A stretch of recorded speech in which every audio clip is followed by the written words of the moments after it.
everyone. Welcome to today's J&J Photo Art Marketing Cafe. I am Joanne Hennig, the CEO of photoartpavilion.com. I'd like to take a quick moment to introduce my business partner, Jessica Lempin. Hi, everyone. Thank you for taking a moment out of your day to join us. I know this is a really big topic for all art photographers out there. And we do have a lot to cover. I know I also have a pro tip for you at the end, so stay tuned. And I do want to say, let's keep mics muted, and we'll be able to rock and roll and answer any questions at the end. So make sure that you jot those questions down, and we'll be sure to come to you at the end. So, all right, Joanne, let's jump into it. Why are we here today? Let's jump in. Let's jump into how to close an art buyer. Can everyone see my screen? Yes. All right, good to go then. So how to close an art buyer. What we're looking to do to teach you today, or to get your minds working, is how to build a better connection between your prospect and to get yourself ultimately to the final sale, which is what we're all looking to do with our art. So closing an art sale can be a delicate process, as we all know. We've been through it, and sometimes it's a bit challenging. You do want to ensure that the buyer feels comfortable and confident in their purchase. There are 5 tips that I'm going to share with you today to help you close that art sale successfully. So let's highlight these tips. So the first one is, obviously, we mentioned building that connection. Then what we want to do is we want to provide information to the potential art buyer. We also want to get into an area of the conversation with that art buyer of highlighting the value of your art. Everybody's art has a different value, different price points. We want to be able to easily overcome objections, which is a big part of the sales process. And then, of course, we want to be able to close that sale. So by building a connection with the buyer and providing information about the artwork, highlighting the art's value and overcoming objections, this will help you increase your chances of successfully closing your art sale. So we're going to dig in a little bit deeper now. So building that connection. So when it comes to selling a product or a service, building a connection with the buyer is the crucial element. It's the hub of the wheel, if you will. People are more likely to buy from someone they trust and feel a connection with, so it's important to establish rapport early on in the sales process. One effective way to do this is by asking the buyer a series of questions about their interests and their preferences. This shows them that you are genuinely interested in getting to know them and that you value their input for what it is that they're seeking in an art purchase. It's important to listen attentively to their responses and not to go through the motions of just asking questions. You want to make sure that you are paying attention when they return an answer back to you. Take the time to understand their needs and their preferences so that you can tailor your approach accordingly. For example, if you're selling artwork and the buyer expresses an interest in abstract art, you'd be wise to show them pieces from your collection that fit that style. By building that connection with the buyer, you can create a more positive and memorable experience for them, which solidifies this connection that you have, the buyer-seller connection. And this can lead to not only the current sale, but also repeat business and referrals going down the road, and also positive reviews. We've talked about getting positive reviews in previous J&J cafes. So remember, selling is not just about the product or the service that you're offering, but it's about building the relationship with your customers. Second, we want to be able to provide information to that potential art buyer. So providing the information with relevant providing the buyer with relevant information about the artwork is a crucial aspect of the sales process. It helps to build the buyer's confidence in the artwork and your expertise as a seller. By providing the buyer with information about the artwork's history, production materials, and other notable features, you are showing them that you have a deep understanding of what makes the art piece valuable and that you are open to further discussions regarding your artwork. When we provide information, it's important to strike a balance between giving enough information so that you're informative, but yet not too much information that you overwhelm the buyer or bore them to tears. You want to be able to focus on providing information that's relevant to the artwork and the context of the artwork that you're offering. For example, if the artwork is a beautiful landscape capture in a unique location, you might provide information about the location, what prompted you to travel there, and why you chose to capture the scene that you did in the way that you did. So if you're traveling to Italy, why did you go to Italy? Why did you go to a specific location in Italy? And then what prompted you to pick up your camera and photograph that specific location in the way that you did? It's an opportunity for you at that time, as you're providing this information, to highlight the unique features of the artwork. For example, did you use a unique production technique? Did you use intentional camera shake, intentional camera movement? Did you use a long exposure? Different techniques that you're utilizing with your DSLR are always fun to share with potential art buyers. That shows your expertise in your craft. You might also point out your process and explain how it contributed to the overall impact of the piece. Like sometimes I'll take an art piece of mine and I'll drag it into Photoshop and I'll get crazy with it and make it really wonky and make a really cool abstract piece out of it. That's a process of post-production. It's not exactly what came out of the camera initially, but it's what I finished creating, and that became the end result, and that's the art piece that I have available for sale. So those are things that I love to share with my art buyers. But ultimately, when you're providing information, you want to give them relevant information that helps to create a more informed and confident buyer.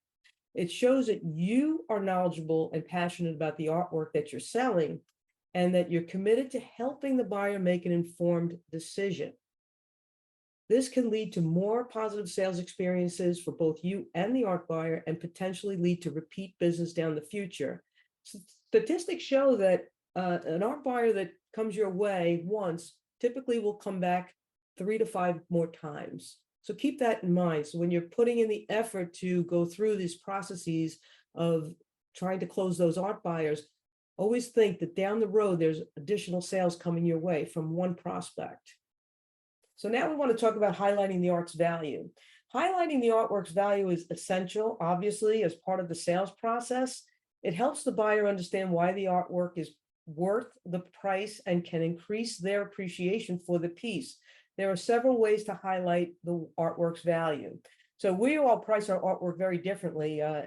Some of us are more experienced, have a bigger following, or maybe we're offering limited edition pieces. So we want to be able to give that highlight of the artwork to that art buyer as we're working through the process of making the sale. So the first thing we want to do is discuss your art reputation. So I would discuss my art reputation with the art buyer. You would discuss your art reputation with the art buyer. Are you an artist who is well known or has a strong following?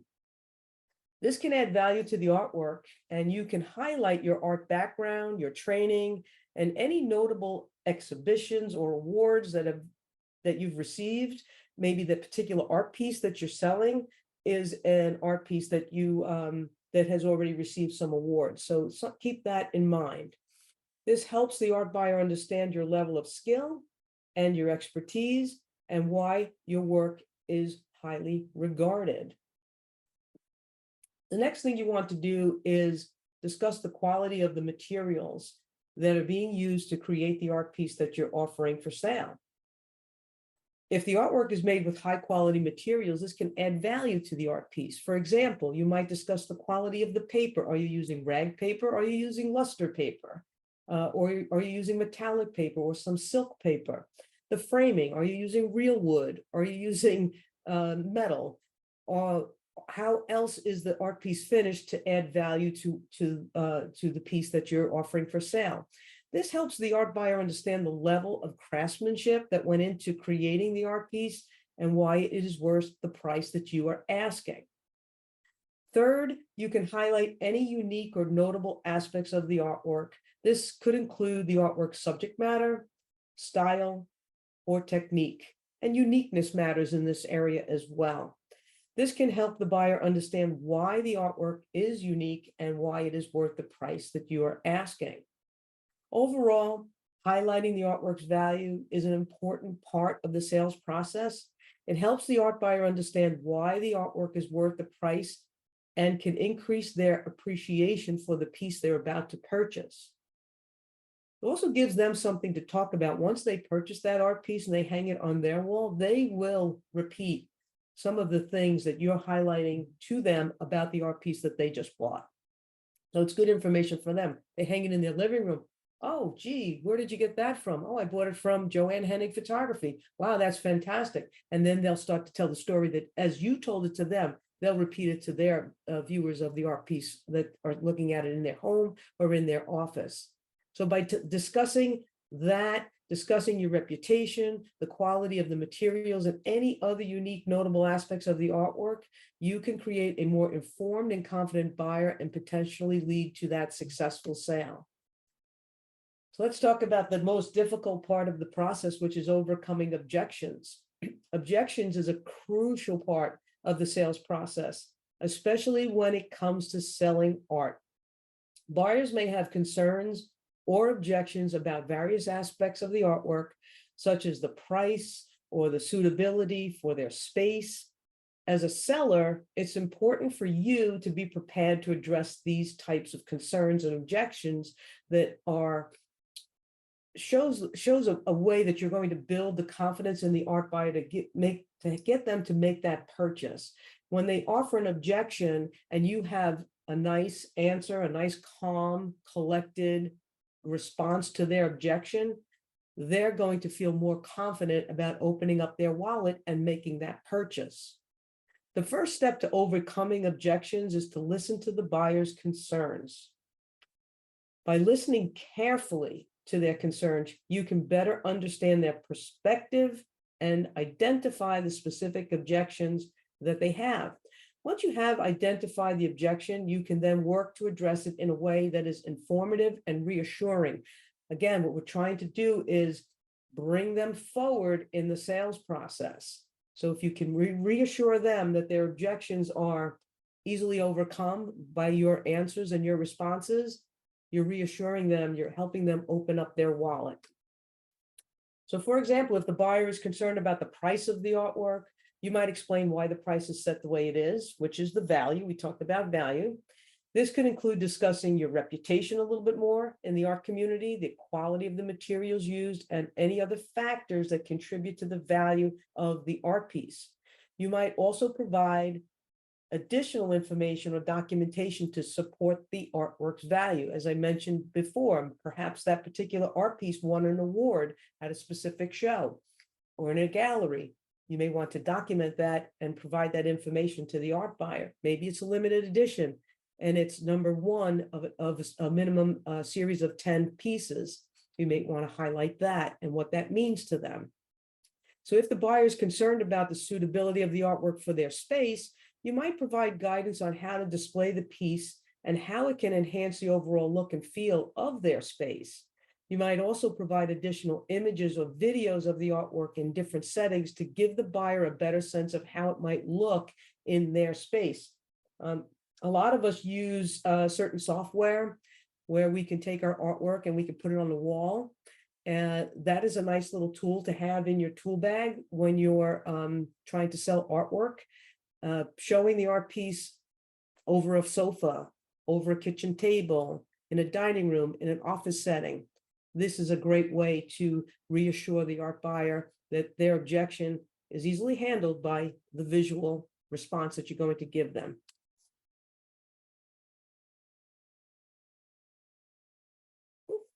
Sorry. So overall, overcoming objections requires a combination of active listening, clear communication, and an understanding of the buyer's perspective. By addressing their concerns and their objections in a way that builds the buyer's confidence in the purchase, you can create a positive sales experience and potentially lead to repeat business in the future. Let's close the sale, shall we? So closing the sale is the final step in the art sales process and the most exciting part. And it involves asking the buyer to make the purchase. Notice I said asking the buyer. If you don't ask for the sale, you most likely won't get it. It's very rare that a buyer is just going to walk in and say, I'll take it. You have to ask them for that sale. Once the buyer has expressed their interest and you have addressed any concerns or objections that they may have, it's time to take the step and close that deal. When asking for the sale, it's important to be clear and direct. Let the buyer know that you're ready to move forward with the sale and ask them if they're ready to make that purchase. You might say something simple like, I'm glad to hear that you're interested in the artwork. Are you ready to make the purchase today? Very simple. You're asking, but you're being polite and you're being courteous. If the buyer is ready to make the purchase, provide them with any necessary information about payment, delivery, or any other logistics. If it's a big oversized piece, perhaps they do need delivery, perhaps they need your assistance in getting that done. So this might include details about what payment methods you accept. Do you accept cash? Do you accept credit card, PayPal? Is there any shipping involved? Is there any need for installation?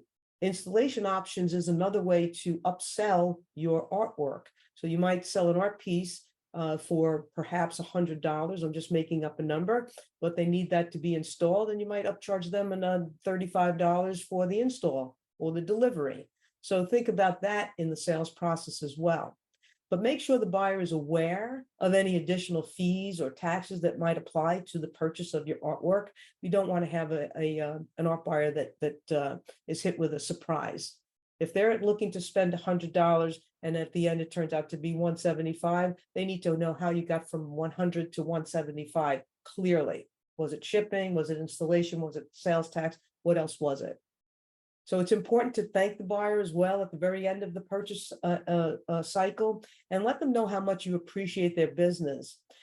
A positive sales experience can lead to repeat business and repeat referrals.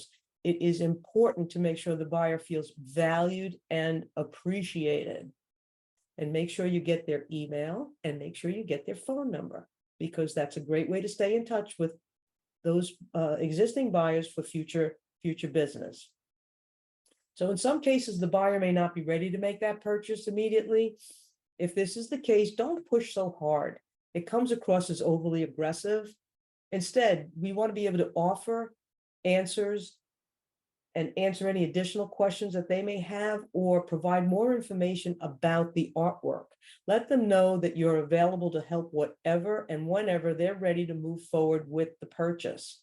So overall, closing the sale is an important step in the art sales process. By being clear, direct, responsive to the buyer's needs, you can create a positive sales experience and potentially build a long-term relationship with the buyer. So remember, what we want to be able to do is we want to be able to build that connection, to really bond that together, provide information, highlight that value of the art piece in every aspect that it took to create that art piece. It's not just a print, it's something deeper than that. You know it, let the buyer know it. Overcome those objections, and then ultimately close that sale. So I want to thank you for being with us today. I know that we're going to open up the floor to our Q&A at this point. If you have questions, what I would recommend is raising Actually, your Joanne, hand. so I have the pro tip to add, and I also want I'm to add so something to this. sorry, It's okay, no Jessica. worries. She's got some good tips too. I We know, I talked know. about this a little while ago. Go ahead, Jess. So, I'm all sorry. right. So first off, Joanne, that was great information. Thank you so much for providing that. Now, what I wanted to add is how to add Photo Art Pavilion storefront into this mix of closing the buyer. And one of the ways is to be able to work remotely. If you wanted to, you can connect with this art buyer through Zoom. You can have just, sharing your screen, have the website open to your storefront, and you can actually shop image for image with your art buyer, and you can actually check them out right away. So it's actual ease of use. They're able to connect with you, the buyer. People are always going to buy from people. So now you're making this experience super personal and custom to them. And, utilizing Zoom as your tool for closing that deal, I think it's huge. Not only do they have that connection, they have, they can ask you questions on the spot about the piece, that moment in time. You can get really personal. And again, that adds to their story of having that art on the wall. Now, just to bring it back to when we actually had the physical location, it was a funny story for me because I'm the one who helped this one client. And they wanted this piece. It was a very unique piece, multiple images as one unit. And there was writing at the bottom that was not intended, but yet the person who had this artwork didn't realize something was misspelled. And these people loved the piece. They wanted it for their home in Maine. They had a couple different homes, and for their home in Maine, they wanted this piece. It had to be this piece. They ended up overlooking the whole misspelling element, but they would come back over and over and say how much of a talking topic that piece was. They knew the story behind the piece from the artist. The misspelling itself was kind of humorous, and it added to their atmosphere of their home. So now, just taking that a step back as an artist and speaking your truth on that piece that you're looking to sell to your art buyer, just kind of solidifies that connection with them, and they will return when they have their next idea for renovating a home, office, and so on. So I just want to say, use Zoom and get face to face. I know sometimes it's a little bit painful, but this is what people want. They want to connect with other people, and they want to hear the stories from you, the artist. So that was my tip for that. But I do have a part two. So with Instagram, a lot of us are on it. We're constantly posting our artwork and so on. But are you actually doing stories? So stories is another element within Instagram. You can utilize any of your posts. It doesn't have to be the most recent. It could be images that are further down in your feed. And so basically, Instagram posts have a lifespan of, I think it's a matter of certain mass seconds, maybe like 30 seconds or so, maybe 60 seconds. But a Instagram story has a viewing window of 24 hours. And a story actually connects your followers of your actions or your posts. So it's a little bit more sticky than a traditional post. So again, this is an Instagram story. It's like this little airplane icon. You click on that, and then you're able to add a actual URL. So you can have a link, a clickable link on your Instagram story that goes direct to the artwork or category that you're marketing. That's huge in Instagram land. Facebook, anytime you have a direct link or so for your artwork, Facebook already allows that ability to click and go. Instagram has been this like crazy roadblock of a social media platform. So, but utilizing the story element in your account, you're able to now add a direct link. That is huge. And because Instagram's posts are so short in time, I mean, you can go back weeks, months, like a year ago, and just pop posts here and there. So now, of course, it's like timing. When do you do this, and how many times a day do you need to do this?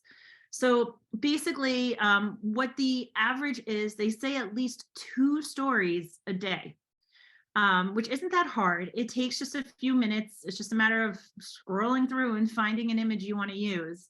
And then from there, they have a window for the morning, which is like a 5 to 7 a.m. window. Granted, some of us are not early birds. I know I'm totally an early bird, so that's no problem for me. But they say that's a great window. And then somebody's shaking your head. Yeah, no, I'm up at like 4. And then from there, they say from 11 a.m. to 2 p.m. is another really hot window. So you figure people are going out to lunch, they're scrolling on their phone, or they're coming back for lunch, they're scrolling on their phone. So those are 2 really great windows. So again, that's 5 to 7 a.m. and then 11 to 2 p.m. So if you can fit 2 stories in, that's actually pretty good to be able to try to boost your growth on Instagram. Now, another added bonus with this Instagram stuff, you can actually add hashtags to your post. So sometimes what I do, I will take the image that I want to share. I will click on the little icon to add a hashtag, but I make sure it's hidden behind the image so nobody has to see it, but it still works as an active hashtag. So I know this is a lot of information, and a lot of you may need to have the step-by-step, and I think I'll do this for next month J&J chats. I will have a slideshow of do this, this, this. And I'll be able to show you the different icons and the different things that you can add to basically enhance your viewability of your stories. I have been very frustrated with Instagram. And I know that it's the visual platform. It's the place to be when you have a visual art form that you're looking to sell. But the lack of click-through coming back to the artwork was a big frustration for me. I would post the same exact post on Facebook. The click-throughs from Facebook come over to the art piece, but I could never get it going with Instagram. By using stories, I've just started doing it. Jessica and I were on together this morning. We have a 10 o'clock meeting every Monday. And I said, look, let's take a look at our stats and see what's going on with the stories and what's happening. And I think I've been doing stories since Friday and putting exact links. So if I have an image that posts up, I think I just recently put an image of horses running in the field. I put the exact link in the story with some fun music and things like that. And I'm getting the click-throughs are coming through directly to the art piece, not to my storefront, not to my website, but directly to the art piece where there's the ability to click the size you want, the medium you want, and the checkout you need. So I'm excited about that. I have a very good feeling that that's going to drive more art sales for me. So I think next month when Jessica digs into utilizing stories on Instagram, I think that's going to be a game changer for everybody. Stuff. So we try to bring you topics that are relevant to art photography and marketing thereof, and to also try and keep you motivated, to keep you shooting, keep you creating, and keeping you at the forefront of your art photography business. If you ever have any topics that you would like for us to cover, we would be happy to entertain those and dig in, because what you're looking to learn, we also learn right along with you. And we'd love to share that. So it's great. Good luck with the rest of your month. Keep plugging away, and look forward to talking with you all again next month. Have a great day, everyone. Thank you. You're welcome. Thank you. Bye-bye.